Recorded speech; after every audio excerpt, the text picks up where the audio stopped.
and welcome to part 4 of the ultramind-solution experiment. Very interesting week this week.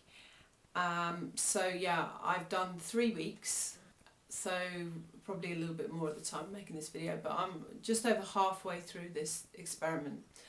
And what's happened is first of all, I've been unable to stay away from things like chips, or if you're in America you say fries, or crisps, or in America you say chips. It gets a bit confusing.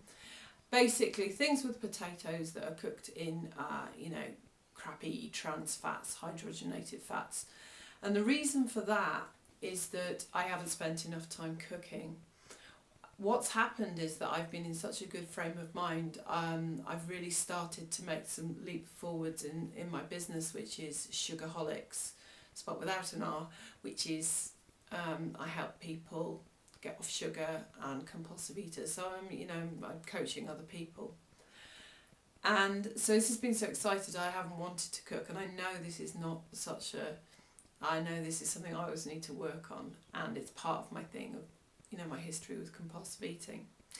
So what happened as a result of all these crisps and rubbish that I have eaten alongside all the other good stuff is, by mistake, I ate some gluten, and in the form of these little things. They're salt and vinegar sticks, and I was hungry. I was going to pick my child up. I was going to be late. I had no time to eat.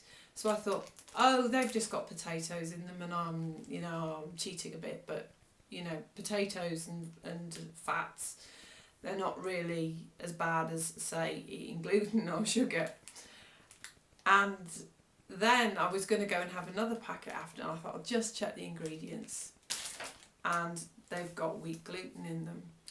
But very, very interesting, I had 48 hours of just returning, not fully, but a bit of a revisiting how I used to be before I started doing this ultramind-solution experiment.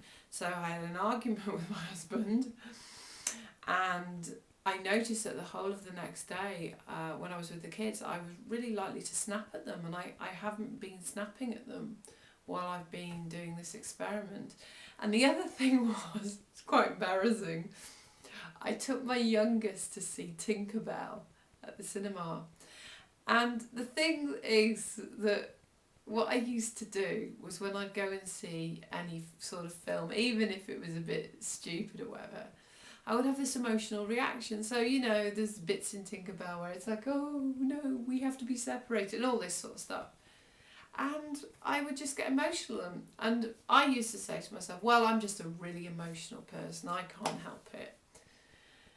And since doing the ultramind-solution, I haven't had that. I've been able to consider things which are actually really, really upsetting, and not had this kind of welling up of upset in me and wanting to cry. And it came back to me in Tinkerbell. So I was feeling a bit tearful for Tinkerbell. So I thought this was just absolutely fascinating, that this can give me 2 days of, I wouldn't say hell, but 2 days of not really being in control of my emotions. So who knew? That's all I can say. So like I say, I need to cook and have more variety in my diet to stop me going for the chips and the crisps as a quick energy hit. The funny thing is, every few days I discover something else I can eat. So this week I found gluten-free pesto, so that's great. I can have that with my gluten-free spaghetti. Also some gluten-free pitta. Now, it's not wholemeal pitta, it's white pitta, and I was thinking, this is very processed, which I know Mark Hyman doesn't like.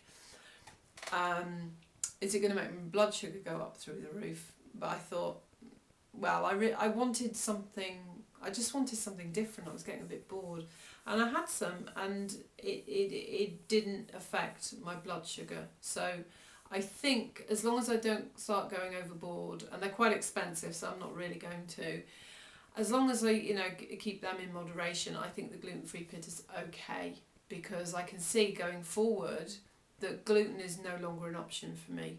and I need to be able to find a way that I can enjoy my food without gluten. And I think things like having a little bit of white gluten-free pitta I think that's perfectly okay. So yeah, I'm back to myself again and it feels great. So very interesting experience with the salt and vinegar sticks. With my weight, last weigh I'd lost £1 and it's really sort of stabilising now. I've had people start saying to me, don't lose any more weight, you're too thin. I'm now 136 pounds, which is 9 stone 10, and I know that that's a good weight. Something that I realised though is that once my BMI got below 25 and I got below that, 10 stone 6 that I was always desperate to be, I kind of realised that because I'm still a bit dissociated from my body, I actually don't know what proper weight for me is. I can't kind of feel it in myself, if you see what I mean. And I was talking to a friend yesterday and she said a lot of women have that anyway.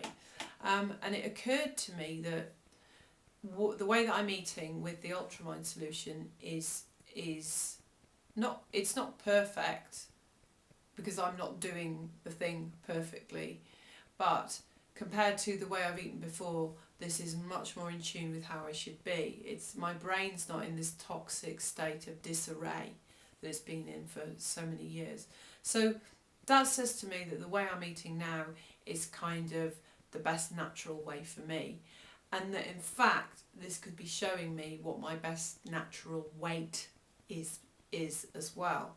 So if it's slowing down, I think that's probably a good thing, and then maybe I'm about the weight that I should be, and if I've got a bit of a tummy still, so be it. You don't get rid of your tummy by losing more weight. You get rid of your tummy by doing some abs exercises, which frankly I just can't be bothered to do a lot of the time. So it's like, if you want the flat tummy, do the exercises.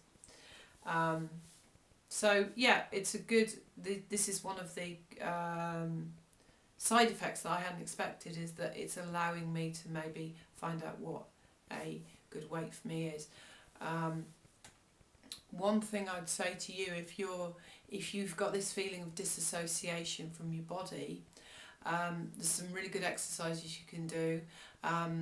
There's a book called Healing Trauma by Peter Levine, and it has a CD.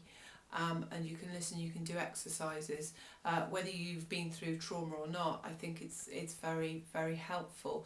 And Peter Levine, by the way, trauma can be even a child who has to go for a dental operation and nobody tells them what's happening. Things like this. So it's even small things to a child can be trauma, bullying, and things that you maybe wouldn't expect. What I found was that the exercise in that book have allowed me to start reconnecting to my myself and my physical form, and you might find that helpful thing to do. I mean, I've got to carry on with them. I'm not quite there. Anyway, so that's me halfway through, and I'll make a video at the end of the of week 4. Okay, cheers, bye.